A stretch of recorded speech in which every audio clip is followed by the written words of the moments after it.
Is it an horror game?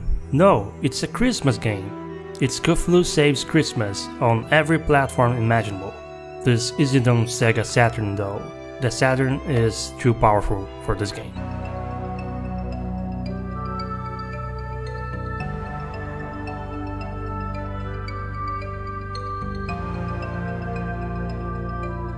This is a prequel to the game Cthulhu Saves the World, which I never played. And as much as this game tried to nudge me into playing that one, I can't say I feel like it. The story is very simple. Cthulhu wakes up to find someone left a present for him, only the present somehow makes him lose all his powers. He needs to recover his powers so he can destroy the world, but in order to do that, he needs to rescue Santa Claus, who was kidnapped by one of the members of the League of Christmas Evil. There are 7 members in total, each is a boss you must defeat and each has their own dungeon. The story is very short and not that interesting by itself, but no one plays this for the main plot, but for the dialogue. That is chock full of jokes and gags.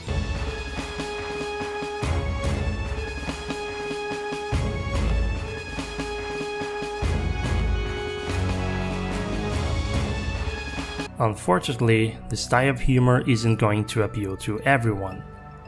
Personally, I got a chuckle or two in 3 hours of gameplay, and yes, that's about as long as it takes to finish this, because quite frankly, the comedy really didn't click with me.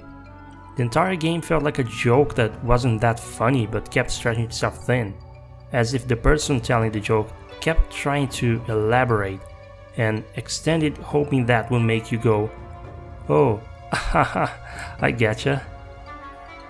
Cthulhu is an evil Lovecraftian monster that likes terrible things but ends up doing mundane or nice things because he has no choice. And that's supposed to be the joke. Baba Yaga's powers are all about using chickens, so she doesn't shut up about chickens almost every time she has something to say, and that's supposed to be the joke. Chickens are funny, right? Then there's a frequent use of fourth wall breaking, which personally I like when it fits a character and is used sparingly, not when the game is using it constantly. In fact, that's my biggest problem with the humor in this. There is no build up, no pacing, no timing. They're attempting it every second and it feels incredibly forced.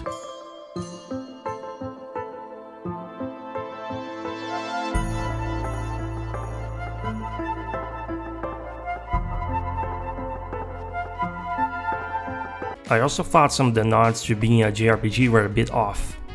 There is one instance where the game narrator, not voiced by the way, mentions how RPGs these days need to include relationship building with NPCs. But really, the only series of JRPGs that does it in the specific way this game imitates is Persona. Since I brought that up, let's move on to the gameplay. The game is split into 2 segments: dungeons and the city hub.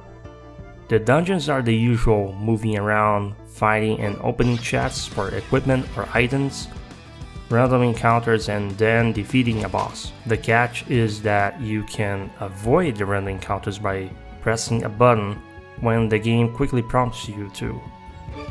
The timing is predictable since there is a gauge at the bottom of the screen warning you when an encounter is imminent. This is good if you run out of patience for the random battles, but I still wouldn't recommend using this feature. There is a finite amount of random battles per dungeon, not a whole lot, only between 10 to 15 depending on the dungeon, and they are all the source of experience you will possibly need to advance without much difficulty. The combat is turn-based, but I found it fast-paced for one. The attack animations are so minimalistic and recycled, they're not much of a show, but at least that means they go by super quickly. Each character has 4 abilities to use, with the top row being customizable and the bottom row being for random abilities the game provides you, and a button to defend yourself from attacks while charging the top row abilities you used. You learn more abilities as you level up. The good thing is, even though stats are important, the abilities are what makes the chunk of the difference in how well you do in battles. Still, I felt there was a lot less depth to the ability loadouts than I hoped for.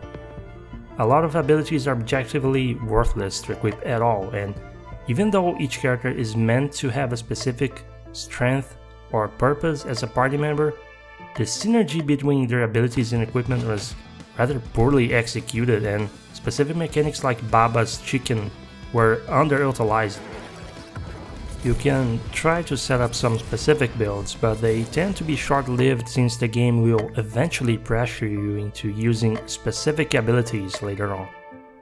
The only mechanic I thought was worth exploiting was the insane status that had you risk taking more damage from enemies in exchange for dealing more damage to them.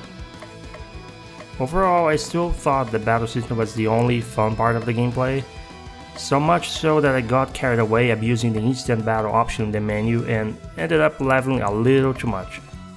It's fun, it's just the ability and gearing systems fail to add enough depth to it if you're looking to stimulate your tactical skills. Or maybe I'm just wrong because I never played this in the highest difficulty.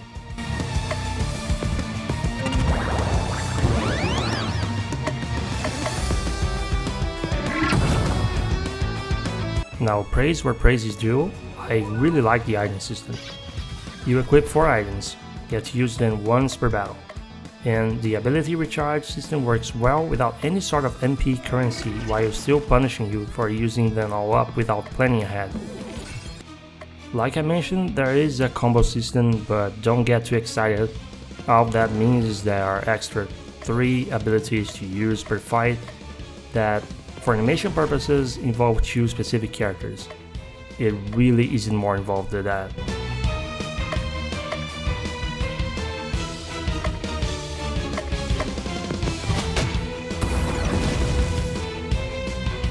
The city hub segments are mandatory, in a sort of very watered down Persona-style daily life scene.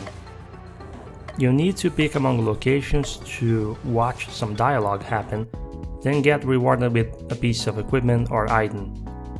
This system is supposed to sell itself on the humor of the dialogue, but I guess I made it pretty clear I wasn't a fan of the game's style of comedy. If you end up feeling the same, you're going to find these segments a real bore. If the humor clicks with you, then the dialogue will be a reward by itself. Once enough days pass, you're automatically sent to the next dungeon. The game's progression is railroaded like that. But that's nothing you should worry about. The difficulty of the bosses doesn't demand you pick any specific equipment from the city hub, and since you're healed after every battle, it never feels like this on-rails progression was a detriment.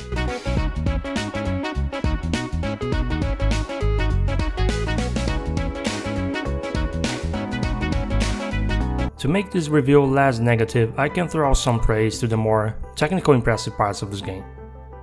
The pixel art is really well done. I really didn't care for the bland character design, trying to be anime style, but the sprites are a great representation of the retro 16-bit style they wanted to deliver. The scenery has some incredibly detailed pixel art. The enemies are also pretty detailed with cool animation cycles.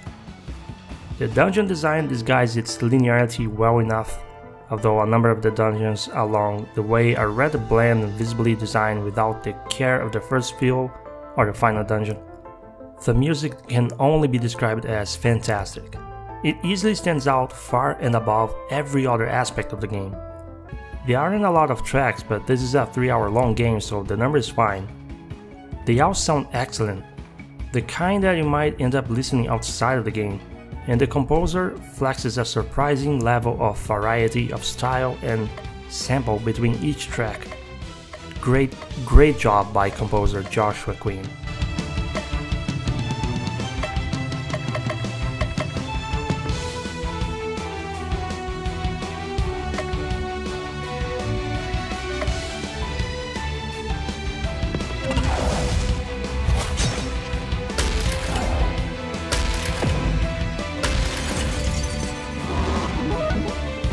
Cthulhu Saves Christmas did not impress me as a game, even though I had my expectations low. I knew coming to this that it was a gag game, Christmas-themed side project by the studio, and if I wanted a more ambitious project from them, I could have gotten Cosmic Star Herring. Regardless, this has left me such a bad first impression with the writing style and character design. I really don't feel like giving their other games a shot. So no, I didn't think this was worth the $10 I paid. It's too short and shallow of an experience to justify that price. If you think I just hate fun and that this looks better than my review says, get it when it's on sale for half the price. Now if you want to tell me that music alone is worth than $10, don't. Just buy the soundtrack for $5 instead, that's the official price. If you like Cosmic Star Heroine, I can only imagine if you like this game anyway. I might be talking out of my butt here though. This review was part of Retro Hangover Podcast Review Crew Challenge from their Discord server, so I must give this game a rating. Cthulhu Saves Christmas gets a final score of 5 out of 10. Not a bad game, but a pretty shallow and short-lived experience that lives and dies by you liking or cringing at the non-stop humor it delivers. I have other projects outside of this channel to work on before Christmas Day, but I'll try my best to pick another game to talk about before then. One game I have childhood memories of comes to mind, and it's not a good one. May your Christmas and holidays be 100 times better.